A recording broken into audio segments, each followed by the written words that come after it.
Magandang araw po muli sa ating lahat. Kamusta po kayo? Muli po tayong magbabahagi ng video dito sa ating channel. Mainit ang usapin na ito ngayon dahil kahapon nagpahayag ng kanyang saloobin ng kasalukuyang Vice President Sara Duterte na kung saan ay talagang ibinuhos niya ang kanyang kinikimkim na sama ng loob at talagang nagmumura siya dito sa video na ito.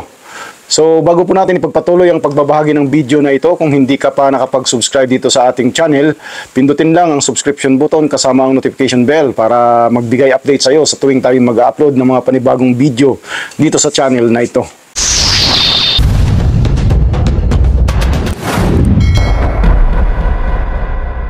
Sundan po natin at panoorin natin itong video na ito.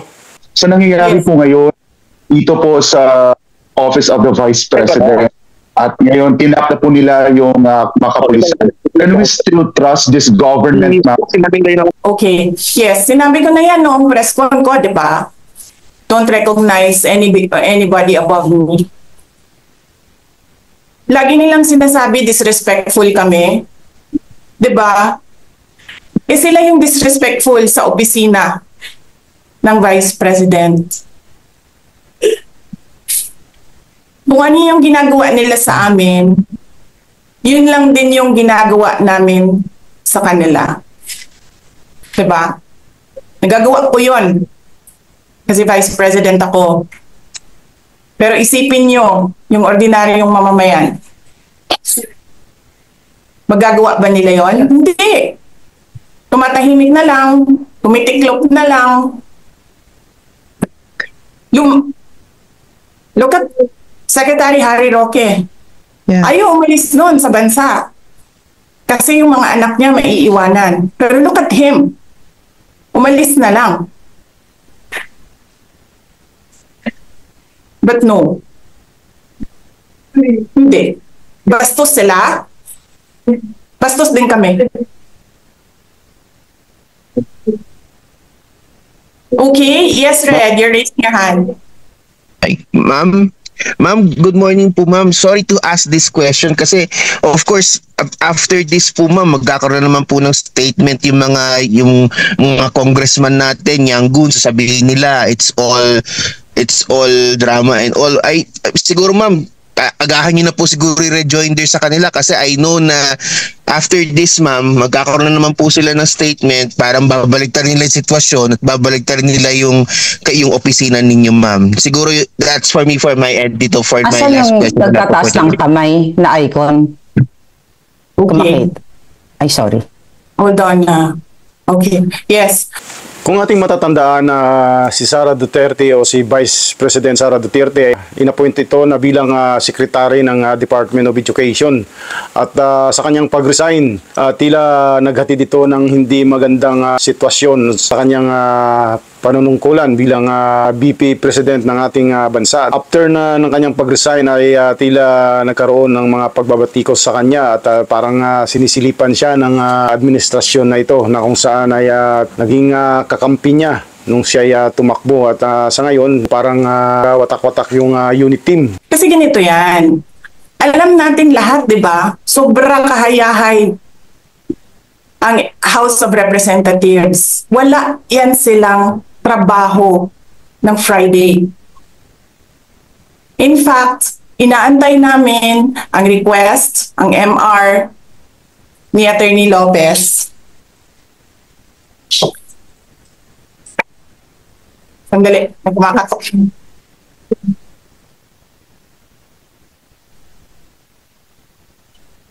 Ay, sorry. Sorry, dalawa kasi kaming lawyers working here. Ako yung nasa loob na lawyer, nasa loob ng room, and then there's another lawyer outside of the room. So dalawa kami na nagtatrabaho. So yes. So alam namin na walang trabaho ang House of Representatives pag Friday. And then suddenly, kanina, yun na nga, sinabi niya kung anong nangyari dito na side. Tinawagan niya ako, sabi niya, you need to come because I need a lawyer. So pagdating ko dito, I told them I'm the the lawyer. Pumasok ako. And then I read the order. And then while I was reading the first order, another order came in. And then, nakita ko doon sa order nila na parang by unanimous vote, parang ganyan. And then sa akin naman, parang paano kayo nag-meeting? Wala nga kayong trabaho pag Friday. Sobra kahayahay ninyo ng mga tao. Kaming lahat, sa Office of the Vice President, Monday to Friday ang mga trabaho namin. Sa ibang opisina, Monday to Friday. I'm not saying na bawal yan. But, alam mo yun, that is something that the civil service should think about. May mga opisina ng gobyerno, 4 na araw lang pumapasok. Yung iba, 5 araw pumapasok. Nandyan sa daan, sa init, sa ulan, nandun sa bundok, naglalakad, tumatawid ng mga sapa, Monday to Friday, mga government employees. And then we have a House of Representatives. Monday to Thursday lang ang trabaho.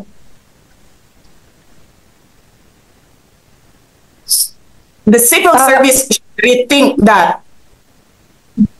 Ganyan. So anyway, wala sila. Wala silang trabaho. So hinahanap ko, where is this special doon sa order? Where is this special committee meeting that happened? Because they need the permission of the majority leader and the speaker. Kasi nga walang trabaho eh. So kailangan nila ng permission. Wala nakalagay doon. So how is that a legal order? Tapos nakalagay pa sa second order nila, I violated security regulations when I visited. Before ako pumupunta dito, pinapa-clear ko yung oras ko. 11 to 1, 4 to 5. Anong security violations ang violate ko dito sa loob? They allow other visitors to come in here. Pero ako, sinabihan ako kanina, hindi ka pwede bumisita dyan sa loob. Doon kayo sa visitor center. Ililipat namin. And then I said no. Sabi ko, sinabi ni Secretary Chua, through that lawyer, I think Attorney Agnes, I don't know if I remember the name correctly right now, na yes, she can visit subject to the guidelines of the detention center. And so anong ginawa ko mali? Basta na lang ba ganun? Sasabihin nyo, I violated security regulations? Ano yun? Wala naman akong 2 baril. Nung sinabi sa akin na hindi ako pwede pumasok, nag-antay ako. Alam mo, binibigyan ko pa ng pasensya yan si Taas ba yan? Kanina eh. Ngayon hindi na. Nagsinungaling pa siya. Na I refused daw to leave last night when I did not even know na pinapaalis ako. Ang sinabi lang sa akin, papatayin ang kuryente. Which I said, okay lang. Kasi may flashlight naman ako. Hindi ko naman kailangan ng kuryente. Tila naging mainit ang lahat. Parang ito yung nakikita nating mga kadahilanan at kaya nagkakaganito ngayon itong ating Vice President Sara Duterte. Dahil nga sa mga pag-aakusa kay VP Sara at maging ang Quad Committee na ito na siyang nagsasagawa ng investigasyon tungkol sa mga akusasyon sa kanya. So ituloy po natin ang panonood. Tapos kanina sa media, pinapalabas nila na I locked myself doon sa kwarto. Of course, nag-lock ako kasi natutulog na ako.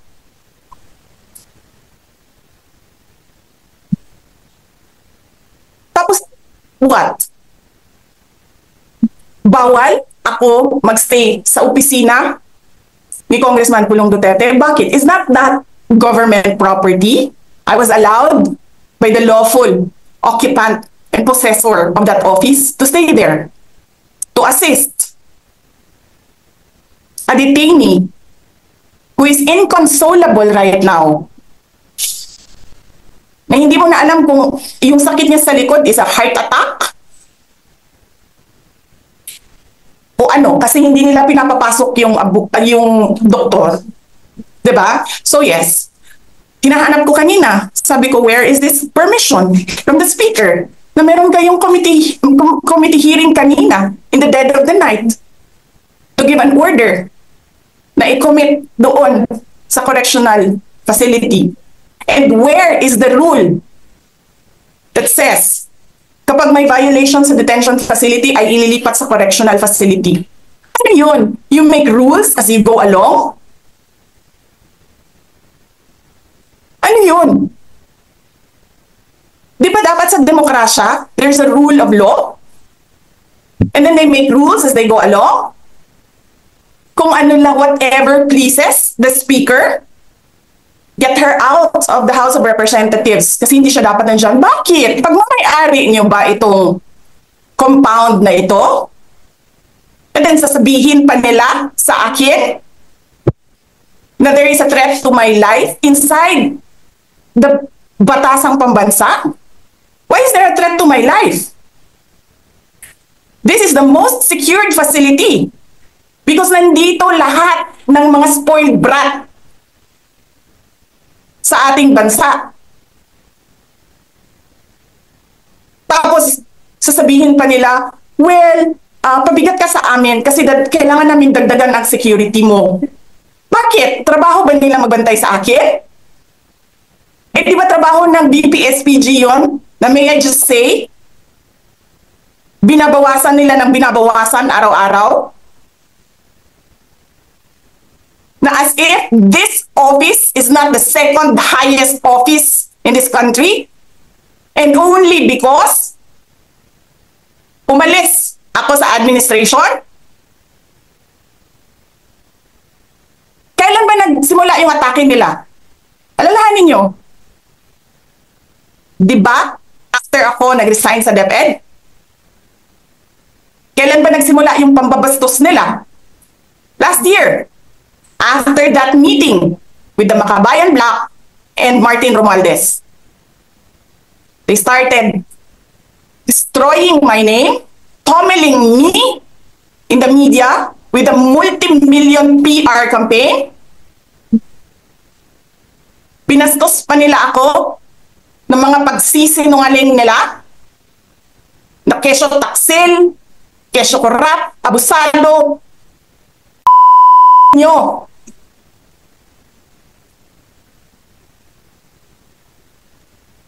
Sino ang korap? Yung mga congressman na yan na nag-hearing, anong sinasabi nila? Pagkatapos, pag na-off na ang mic, pag wala na ang media, pasensya na kayo ha. Kailangan kasi namin ng pera. Mag-eleksyon na kasi. Pakisabi kay Sara ha. Hindi ko naman gusto itong ginagawa ko eh. Hindi mo pala gusto ginagawa mo eh. Bakit mo sinisira pangalan ko? Joel Chua.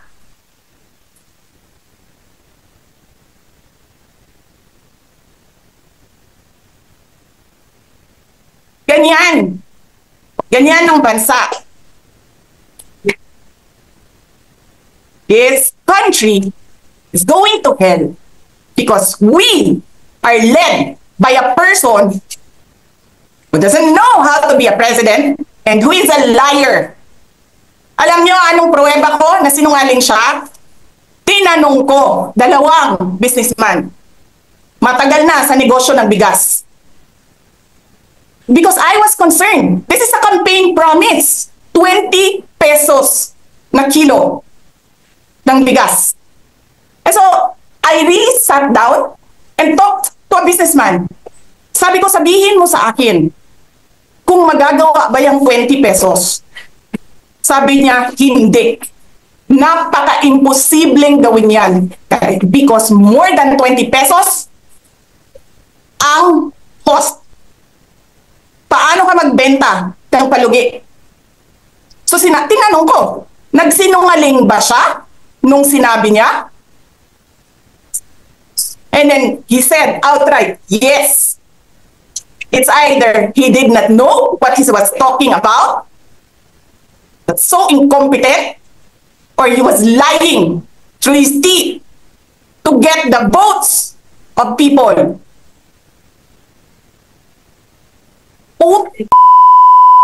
Ninyong lahat. Martin Romualdez, Lisa Marcos, Bongbong Marcos.